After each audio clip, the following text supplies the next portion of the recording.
Good day. This is a little explanation video for the two-page plan by Summit Sciences for altruistic companies, nonprofits, anybody who works in a conscious business sector.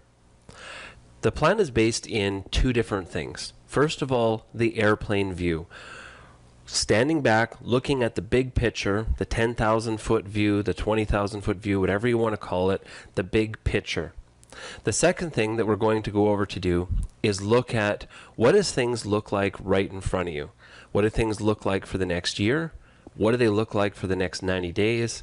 And then we'll talk about how to address any issues that come up along the way. So to start with, the group values. One of the most difficult things to do as a nonprofit is to make good decisions very rapidly. The best way to make good decisions rapidly is to make them based not just on the obstacles in front of you, but based on your morality and on your values. For instance, you may have a decision whether you're going to take money from a group that does harm in the community, right? You could use the money, but you don't know what to do. But if your first priority is the community, you're not going to violate that for money. So how do you find your group values? Well, what we want you to do is take a moment and consider the absolute best person you've ever known. Now, this could be a teacher, could be a parent, a grandparent, a pastor, a leader, a business person. Who's somebody you truly admire and know you would be better for being around them? Once you have that person in mind, visualize why they're great to be around. Is it because they're ethical? Is it because they're caring? Is it because they're compassionate? Is it because they would always put other people in front of themselves? Is it because they're flexible? It's because they don't fight with others. They're not contentious. These are the sort of values that you want to build into your nonprofit or conscious business.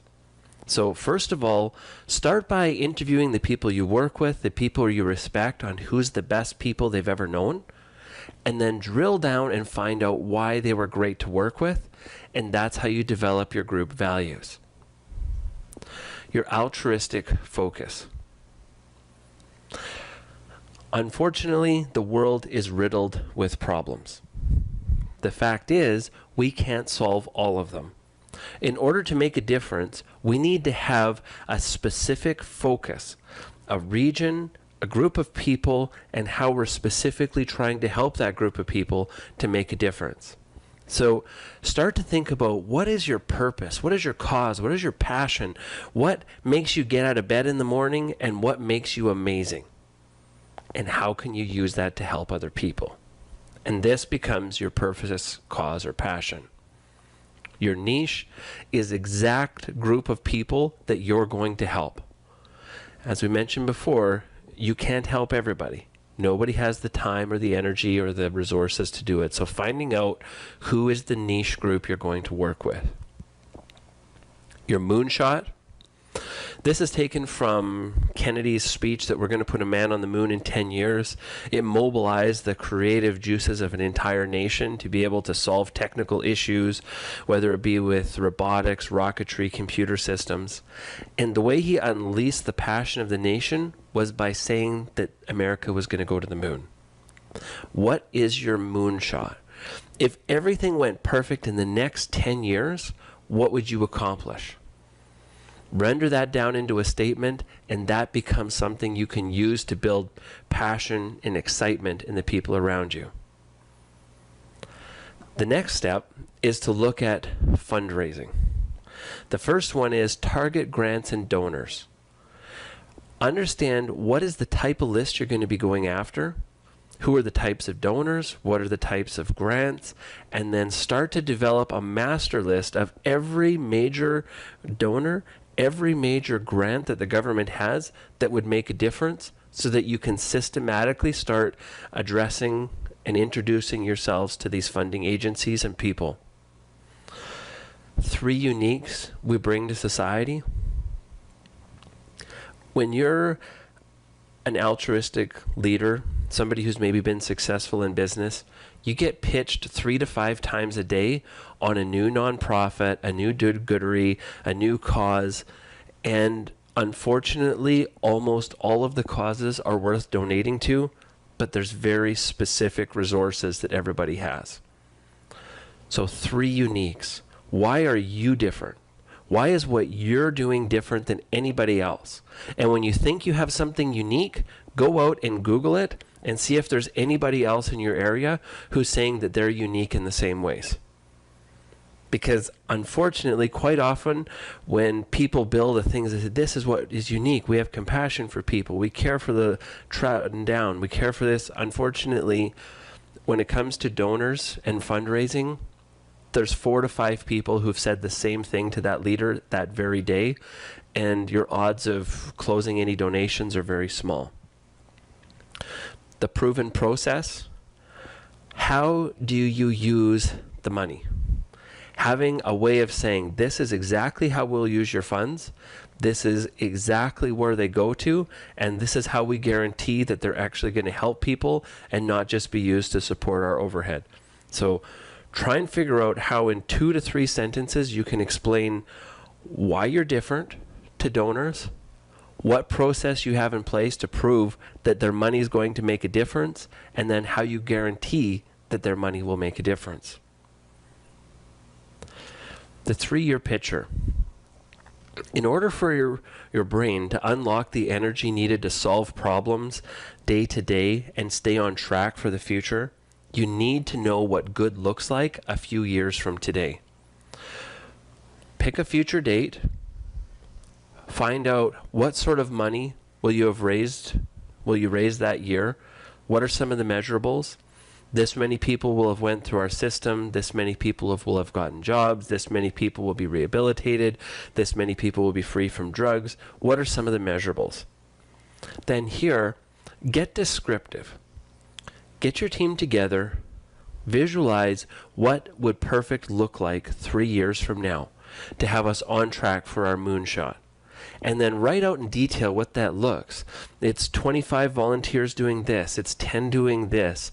It's this home being looked after by these type of people. This thing spreading over to this part of the city. This program being used as a template to help others. Get really specific on what you would like to have achieved in the next 3 years. And write these down. Now that the high level is done, the next stage is to look at how do we go to the street view, what's in front of you, and what you actually have to do. Future date. After your planning session, so let's say that this plan maybe takes 2 to 3 weeks to complete, pick a future date that's a year from the completion of this plan. How much money are you going to raise in that year? What will you do in that year? And then write out 1 to 7 goals that you will achieve in the next year to be successful and also to be on track for your 3-year picture and your moonshot 10-year picture. So what we want to have is this document add up. So your moonshot, 10 years, you should be on track for it in 3 years. What would you need to do in the next year to be on track for your 3-year goals? Once you have these goals down, then what are you going to do in the next 90 days? Pick a future date, 90 days from the end of this. How much money are you going to raise?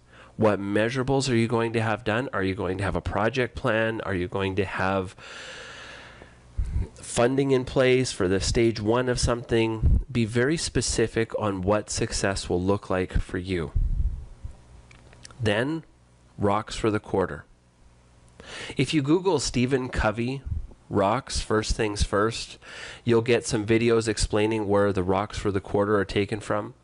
Basically what it means is that if you put the big things first, all the little things will fit around it. So what are the big things you need to do over the next 90 days? Now the key is, nobody can do a number of different important things at once. We only have the ability to focus on one thing and do it right. So for each person in your leadership team, pick one thing they're going to do in the next 90 days Have them initial here so they know they're responsible for it, and just have that. No other multiple and shifting priorities. One big important thing to do, then your day-to-day work. For another person, one big important thing to do, then their day-to-day work.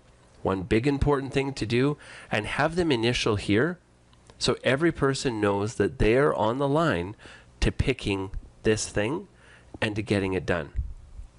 One note of caution, most really good people get super excited at this stage and get overly ambitious. They think, I'm going to change the world in the next 90 days, and they pick huge things to try and do. What you need to remember is most of the time, day-to-day things that come up in our life take up most of our time. So be extremely modest in the big things that you're going to pick for the next 90 days. What happens if something comes up and it looks like it needs to be done? Unless it's urgent and unless it's absolutely critical, put it here. What ends up happening is when things get difficult, we end up chasing the task that's right in front of us, not the one that we should do that's maybe due 90 to 100 days away. And we end up solving a number of small, unimportant things day to day and never actually tackling the things that will make a difference for our nonprofit or make a difference for our families. So all of the little things that are not actually urgent, that don't make a difference, instead of addressing them, write them here on your issues list. And if at the end of the 90 days they're still important, then address them in your next 90-day cycle. What ends up happening for a lot of good, well-meaning people is they start out with the important things they're going to do, little issues come up, completely distract them, and at the end of 90 days, they haven't achieved anything. At the end of a year, they're not on track. At the end of 3 years, they're not on track. And because of that, they blink, 10 years goes by, and they haven't helped the type of people that they need to. So what do we need to do? Anything that is not urgent and can be put it off for 90 days and address it in the next 90-day cycle. Every 90 days, pick what do I need to do? What are the most important things to help me achieve the goals for the next year? Every year, ask what are the most important things I need to do this year to be on track for my 3-year picture, and vice versa to the moonshot, your 10-year goal.